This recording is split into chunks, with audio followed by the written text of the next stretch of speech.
All right. So today I'm going to be reviewing the movie Psycho. Came out in 1960.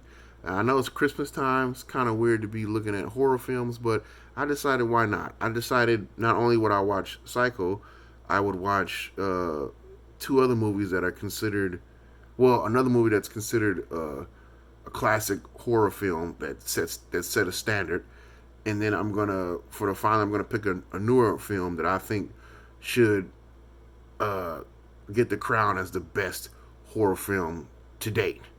So, but first, we got to start off basically in the beginning with Psycho, which came out in 1960. I think I said that 17 times so far. So, directed by Alfred Hitchcock, starring Anthony Perkins and Vera Miles. Hopefully, I got those names right. Now, I chose the actress Miss Miles because I feel like she plays a bigger part in the movie, and of course, the Perkins fella, he's the serial killer.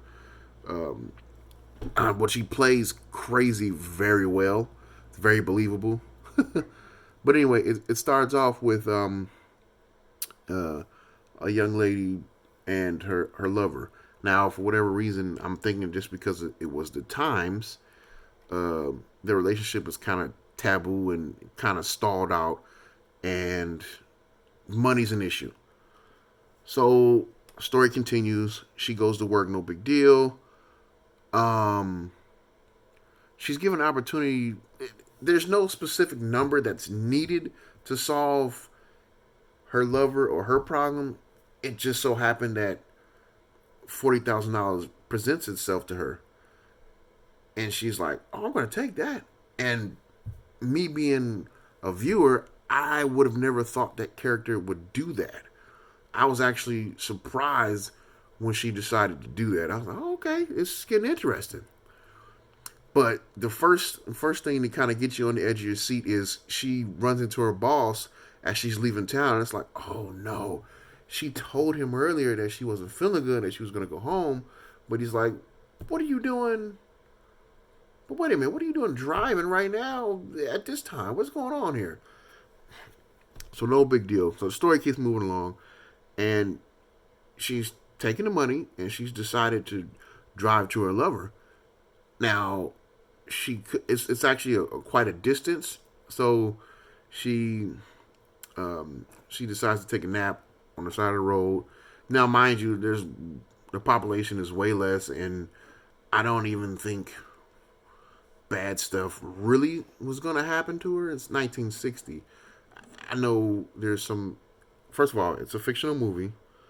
Get that out of the way. Second of all, uh, I'm assuming probably up to the 1970s, at least in my opinion, up to the 1970s, everybody has like a um, softer way of looking at America. Like there was a period of time when everything was like the Andy Griffith Show, basically, small town living. But I don't know. Maybe I'm off with that. But anyway, she's woken up by a police officer. Now, the introduction of this character, I think, is is the first step in cementing how good this movie is and the place and the crown that it received as not only a good movie but the king of horror. Like this, that character alone says it all. As he's asking her these questions, the camera pans in his face, and he has that look. The actor has a look.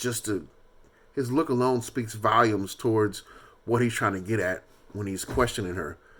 And I'm like, oh my god, again, I'm just blown away by it. Um, I'm I have to say that my expectations were a little bit low. I was expecting a lot of cheese, like a lot of cheesy stuff to happen in this movie. Don't get me wrong, um, a lot of it, there was some cheese involved in this, pretty cheesy, but that comes into play later on, and I'll get to that. So after he's asked her all these questions, he now knows her name and pretty much where she's going. So, but she's acting fidgety the whole time and decides to leave. the cop follows her, which continues to add suspense. And of course, they're throwing music in, and there's, they're really not using popular music at this time in movies. They are, I could be wrong, but in this movie they weren't using popular music. They were using like purpose made scores, if I'm getting the phrase right. Like they got a full orchestra and a conductor and things like that, and they make music specifically for each scene, which is so good. I can't even. I'm speechless about that. I mean, it's not like I haven't seen that type of stuff before. It's just it just makes the movie so much more better. And I think I've seen a movie that uses popular music and blends it well with purpose made orchestra pieces, I guess. But anyway, so she decides to pull into a used car lot and purchase another car. But the cop is out there. But she follows through with that and gets the car. But I feel like she was just wasting time doing that because the cop knows your name, he knows where you're going, and he knows what car you're driving. So it didn't serve any purpose. You just wasted money. In my opinion, I don't know. But she continues to drive, and she decides to stop, and she's lost, and she's still pretty close to her destination, to the rendezvous with her lover. She decides to stop at this motel. She sees a silhouette of a woman in a kind of like it's like the house is kind of styled in Victorian, but it's more of like American West kind of type stuff. But she sees a silhouette of a woman. Nobody's down there. She beats the horn. And don't forget, it's raining super hard, which I think is overdone in so many other horror films, like cheesy horror films. Just from the start to the beginning, they always put a rainy scene in there. So he comes down. They have small talk, and he he gets her to have dinner with her, and then that's the first introduction of the mother, or at least the voice. You hear the voice of his mother. You know, that's kind of she's ripping into him. Like, well, that's pretty crazy. That's an odd relationship to have. So while they're having dinner, they're pretty much doing small talk. He starts to go on about his hobbies, which one of them is taxidermy, and then you start to, not only that, but just in the manner he's talking, starts to be like, okay, this guy's kind of weird. You know what I mean? But she continues to talk to him like a normal conversation. But during that time, maybe before, she has made her mind up to go back and give the money back. I don't think she knows, but all the parties involved want is the money returned, and no charges are going to be made or pressed against her. But of course, she doesn't get that chance. She didn't get a chance to do that. So then they separate. She goes back in a room to wash up and go to sleep. And I'm pretty sure that's why this movie was so risque, because it showed her with nothing but her brassiere on back in the day. I mean, compared to what gets shown in TV now, this, oh my God, this probably was, this is nothing compared to that I'm trying to get at. But I'm pretty sure at the time people were like, oh my God, can't believe they're showing that. And of course the murder part too. She gets that famous that famous sound. She gets stabbed with the knife. But that's another cheesy part too. I give it that, but that's just the times. But what he does after it, I'm like, whoa! Like I'm just, maybe it's just me. Maybe I have the rose-colored glasses. Maybe I'm wearing a pair of rose-colored glasses when it comes to specific time periods in America, even though racial tensions and economic struggles were still exist and have and probably were very, very strongly pushed to the forefront during this time.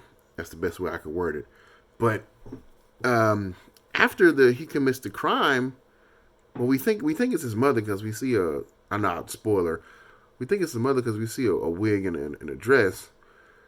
He cleans the scene up, rolls it up in the shower curtain, and throws it in the back of the car and pushes the car into the swamp.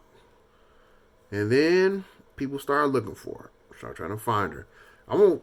I gave away a lot of the movie, but I won't give away everything. So, uh, finds out her sister. Now, her sister is another big character. Even her lover, I think, comes like second or third as far as the strength of each of these characters are concerned. Her sister come and is just pushing forward like a locomotive. She's not stopping. She wants to find her sister. So they wind up pleading to the sheriff, and there's a private investigator involved, and comes down to the final scene. Boom, and then everything starts unraveling. It's because by that time he's killed. He's probably suspected of killing two other people that aren't involved in the story, the sister and the private investigator. So what is that? Four? Two people? He's killed like four people probably. Oh, and he's killed and it's found out that he's killed his mother and his mother's lover. So 4, 5, 6. Now you know I can't count. So that's 6 people he's taken care of. And of course, the cheesiest moment of the whole movie is when the psychiatrist comes in and he starts basically doing a monologue about everything. But I just don't know that somebody would deliver it in such a way. And before I forget, I have to speak on how good the camera work is. Some of these angles that were used alongside the musical scores and what was happening in that scene, just I think people took note of that and have been using that for decades. That's all I have to say about that. It's a great movie. Can't wait to see the other 2 movies that I've got that I'm planning on watching. So this is the first of 3. First of 3 horror movies.